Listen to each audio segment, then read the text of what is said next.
Hello, ഞാൻ ഇന്ന് satin ribbon വെച്ചിട്ട് ഒരു പൂ ഉണ്ടാക്കിയാലോ എന്നിങ്ങനെ വിചാരിച്ച്. അപ്പോൾ അതിനായിട്ട് എൻ്റെ കയ്യിലുള്ളൊരു റെഡ് സാറ്റിൻ റിബൺ എടുത്തിട്ടുണ്ട്. അതൊരു ക്രയോണിൻ്റെ ബോക്സിൽ ഇങ്ങനെ ചുറ്റി കൊടുത്തിട്ട് അതെടുത്തിട്ട് രണ്ട് ഭാഗവും ഇങ്ങനെ കട്ട് ചെയ്ത് അപ്പോൾ ഒരു റെക്റ്റാങ്കിൾ പോലെ ഇങ്ങനെ കിട്ടും. കുറച്ച് അധികം വേണം.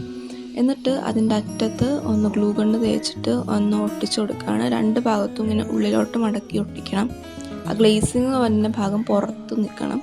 പിന്നെ അത് ഈ കാണുന്ന പോലെ ഉള്ളിലോട്ടും കൂടി ഒന്ന് ഒട്ടിച്ച് കൊടുക്കണം.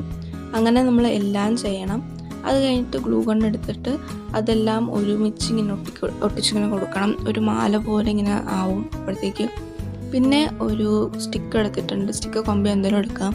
എന്നിട്ട് ഞാൻ ഗ്രീൻ കളറിലെ ആ സാറ്റിൻ റിബൺ ഇങ്ങനെ ചുറ്റി കൊടുക്കുകയാണ്. ഇത് കംപ്ലീറ്റ് ആയിട്ട് ചുറ്റി കൊടുത്തിട്ട് അറ്റത്ത് ഗ്ലൂ ഗൺ വെച്ചിട്ട് ഇങ്ങനെ ഒട്ടിച്ച് കൊടുക്കുകയാണ്. അപ്പോൾ അത് സെക്യൂറായിട്ട് ഇങ്ങനെ ഇരുന്നോളും. ഈ ഉണ്ടാക്കി വെച്ചിരിക്കുന്ന പെറ്റൽസിലോട്ട് ആ സ്റ്റിക്ക് ഒട്ടിച്ചിട്ട് ഞാനതൊന്ന് റോൾ ചെയ്തെടുത്ത് അപ്പോഴത്തേക്കും ഒരു റോസ് ഫ്ലവർ റെഡി ആയിരിക്കും. ഇത് ഞാൻ നേരത്തെ ഉണ്ടാക്കിയ പൂക്കളാണ്. ഇത് പിങ്കും ഒക്കെ ഞാൻ ഉണ്ടാക്കിയിട്ടുണ്ട്. ഇതാണ് ഇതിൻ്റെ ഫൈനൽ ലുക്ക്. അപ്പോൾ അത്രയേ ഉള്ളൂ. Thank you.